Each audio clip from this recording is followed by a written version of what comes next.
Hi friends, welcome back. இன்னைக்கு நம்ம சேனல்ல பார்க்க போறது ஒரு சட்னி ரெசிபி தாங்க. தக்காளி சட்னி ரொம்பவே ஈஸியா எப்படி செய்யறதுன்னு தான் இன்னைக்கு பார்க்க போறோம். அதுக்கு முன்னாடி நீங்க நம்ம சேனல் இன்னும் Subscribe பண்ணலனா கீழ இருக்கிற Subscribe பட்டனை கிளிக் பண்ணிக்கங்க. பக்கத்துல இருக்கிற பெல் ஐகான் கிளிக் பண்ணி ஆல்ங்கற ஆப்ஷன் செலக்ட் பண்ணிக்கங்க. சோ நான் போடுற வீடியோஸ் உங்களுக்கு நோட்டிஃபிகேஷனா வரும். இப்போ வாங்க இந்த சூப்பரான தக்காளி சட்னி எப்படி செய்யறதுன்னு பார்க்கலாம். இது செய்யறதுக்கு நான் இன்னைக்கு 2 பெரிய தக்காளி ரஃபா சாப் பண்ணி எடுத்து வச்சிருக்கேன். மீடியம் சைஸா இருந்தா நீங்க 3 எடுத்துக்கலாம். ஒரு பெரிய வெங்காயம் அதையும் ரஃபா சாப் பண்ணி எடுத்துக்கங்க. பெரிய வெங்காயத்துக்கு பதிலா சின்ன வெங்காயம் வேணாலும் யூஸ் பண்ணிக்கலாம். ஒரு கொத்து கறிவேப்பிலை, மிளகாய் தூள் 1 டீஸ்பூன், நீங்க காஞ்ச மிளகாய் வேணாலும் ஆட் பண்ணிக்கலாம் இதுக்கு பதிலா. ஒரு சொலை அளவுக்கு புளி, உப்பு தேவையான அளவு, ஒரு பல் பூண்டு பெரிய பல்ல எடுத்திருக்கேன், ரஃபா சாப் பண்ணி வச்சிருக்கேன். சிறுசா இருந்தா 2 எடுத்துக்கங்க. ஒரு pan வச்சுட்டு ஆயில் ஆட் பண்ணிக்கங்க.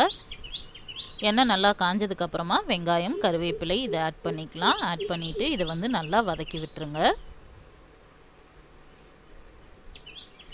வெங்காயம் ரொம்ப சாஃப்டா வதங்கணும்னு இல்லை, ஒரு அளவுக்கு வதங்கி இருந்தாலே போதும். அப்போ வந்து அந்த தக்காளி சட்னியில் லைட்டாக ஒரு ஸ்வீட்னஸ் வரும். உங்களுக்கு அந்த ஸ்வீட்னஸ் வேண்டாம் அப்படின்னா நீங்கள் வந்து நல்லா சாஃப்டாக வதக்கிக்கலாம்.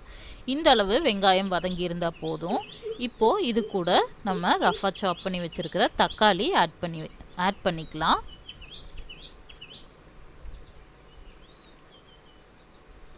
கூடவே புளியும் ஆட் பண்ணிக்கோங்க. ஆட் பண்ணிவிட்டு இதை நல்லா வதக்கி விட்டுறலாம்.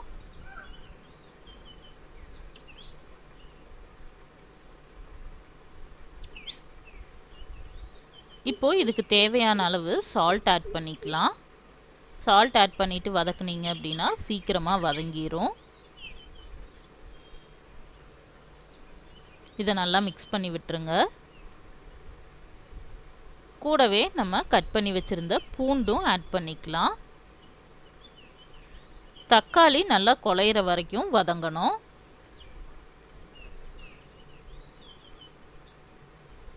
மீடியம் ஃப்ளேமில் வச்சு இதை வந்து நல்லா வதக்கி விட்டுருங்க. தக்காளி நல்லா வதங்கினதுக்கு அப்புறமா இதில் மிளகாய்த்தூள் ஆட் பண்ணிக்கலாம். மிளகாய்த்தூள் ஆட் பண்ணதுக்கு அப்புறமா ரொம்ப நேரம் வதக்கக்கூடாது. இதை நல்லா மிக்ஸ் பண்ணி விட்டுருங்க. மிக்ஸ் பண்ணி விட்டுட்டு ஸ்டவ் ஆஃப் பண்ணிவிட்டு நம்ம இதை ஆற வச்சிடலாம். இதை ஆறுனதுக்கு அப்புறமா இதை வந்து ஒரு மிக்ஸி ஜாருக்கு ட்ரான்ஸ்ஃபர் பண்ணிவிட்டு கொஞ்சமாக தண்ணி விட்டு இதை வந்து நல்லா ஸ்மூத்தாக அரைச்சி எடுத்துக்கலாம். இந்த மாதிரி அரைச்சிட்டிங்கன்னா போதும். இப்போது இந்த சட்னி வந்து தாளிச்சிடலாம். தாளிக்காமல் அப்படியே சாப்பிட்டாலும் டேஸ்ட் நல்லா தான் இருக்கும். ஒரு பேன் வச்சுட்டு அதில் 1 டீஸ்பூன் அளவுக்கு ஆயில் ஆட் பண்ணிக்கலாம். எண்ணெய் நல்லா காஞ்சதுக்கப்புறமா இதில் 1/4 டீஸ்பூன் கடுகு ஆட் பண்ணிக்கோங்க. கடுகு நல்லா பொரிஞ்சதுக்கப்புறமா 1/4 டீஸ்பூன் உளுந்து பருப்பு, 1/4 டீஸ்பூன் கடலைப்பருப்பு ஆட் பண்ணிக்கலாம். கூடவே ஒரு கொத்து கறிவேப்பிலையும் ஆட் பண்ணிக்கங்க. தேவைப்பட்டா ஒரு காஞ்ச மிளகாய் கிள்ளி ஆட் பண்ணிக்கலாம். இப்போ இதை சட்னியில் ட்ரான்ஸ்ஃபர் பண்ணிடலாம். அவ்வளவுதாங்க, தக்காளி சட்னி ரெடியாகிருச்சு. இதை வந்து நல்லா மிக்ஸ் பண்ணி விட்டுருங்க. இந்த சட்னி வந்து இட்லி, தோசை, பணியாரம் எது கூட வச்சு சாப்பிட்டீங்கனாலும் சூப்பராக இருக்கும். இந்த ரெசிபி நீங்களும் உங்கள் வீட்டில் ட்ரை பண்ணி பாருங்கள். இந்த ரெசிபி உங்களுக்கு பிடிச்சிருந்துச்சுன்னா வீடியோவை லைக் பண்ணுங்கள், ஷேர் பண்ணுங்கள், கமெண்ட் பண்ணுங்கள். புதுசாக பார்க்குறவங்க Subscribe பண்ண மறந்துடாதீங்க. தேங்க்யூ.